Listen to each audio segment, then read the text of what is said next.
Hello, welcome to my study. My name is Ray Hong. Today, I want to show you about our recently published paper, and it's about the seismic anisotropy in the fault zone from a long-term monitoring observation. And in particular, we use the microearthquakes collected from a 1 kilometer depth borehole seismometers located inside an active fault zone in Taiwan to study the long-term seismic anisotropy after a major earthquake. This figure shows the structure of the wells. The borehole seismometers, the TCDP borehole seismic array is located within the Chelungput fault, which generated the 1999 Chi-Chi earthquake with magnitude 7.6. The borehole seismic array consists of 7 level vertical seismometers. And in this study, we use borehole 1 and borehole 4 to study the seismic anisotropy response in the damage zone inside the Chelungput fault.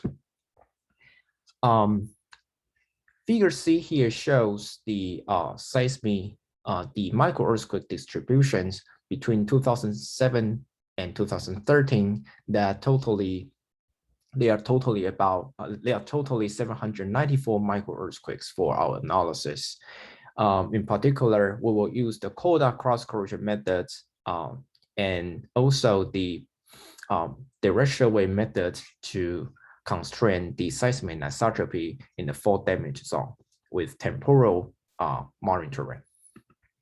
The main resource is from the CODA cross-correlation methods. This figure shows the temporal evolution of the seismic anisotropy from microearthquake CODA cross-correlation.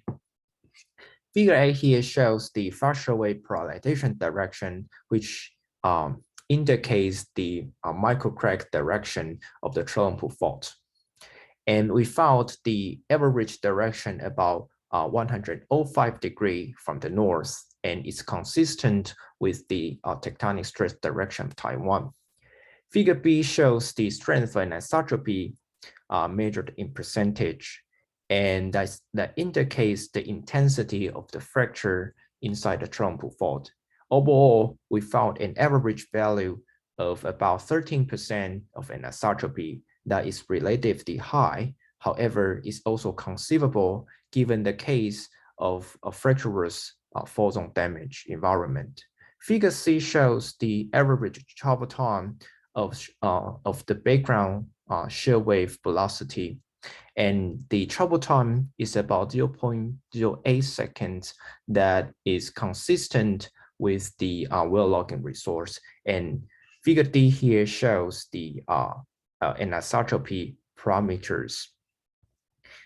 This figure shows a general pattern of the temporal seismic anisotropy behavior inside the fault zone. However, if we want to study a detailed analysis, we need to consider the time series analysis technique in order to get the more decent understandings.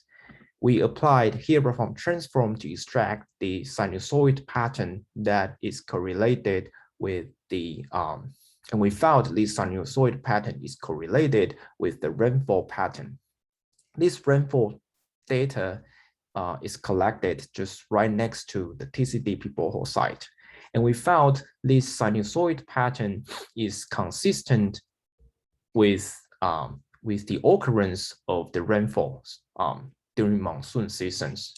In particular, for anisotropy data, we found the anisotropy increase during rainfalls and decrease during the drought seasons. And for the travel time, we found an increase in S-way travel time during rainfall and reduction during the drought season.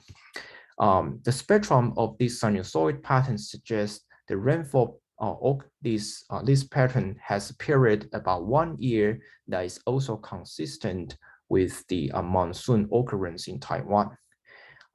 This might indicate the pore elastic behavior or the pore pressure inside the fracture that deforms the fracture space or geometry during the rainfall season as the pore pressure increase inside the fracture.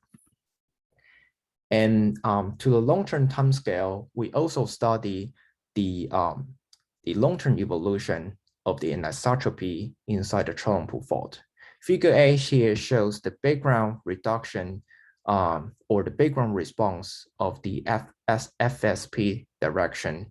And we found there is a slight deviation, about 15 degrees between 2007 and 2010, but it stays a more constant afterward. In general, this the fracture orientation does not vary significantly. However, a stronger variation can be found in the strength of anisotropy. We found a reduction about from 17% to 10% between 2007 and 2010, and perhaps a slight increase after 2011. The significant change between 2007 and 2010 can also be found in the background shear wave velocity data, in which we found a slight increase in the shear wave velocity. This might indicate the fracture evolution as the fracture is getting closed between 2007 to 2010, about 10 years after the Chi-Chi earthquake. This study in overall give us two important conclusions. First, seasonal variations of anisotropy is response to the superficial hydrologic process. And second, a long-term anisotropy reduction from 17 to 10% in the observational time period between 2007 and 2010, suggesting for healing process.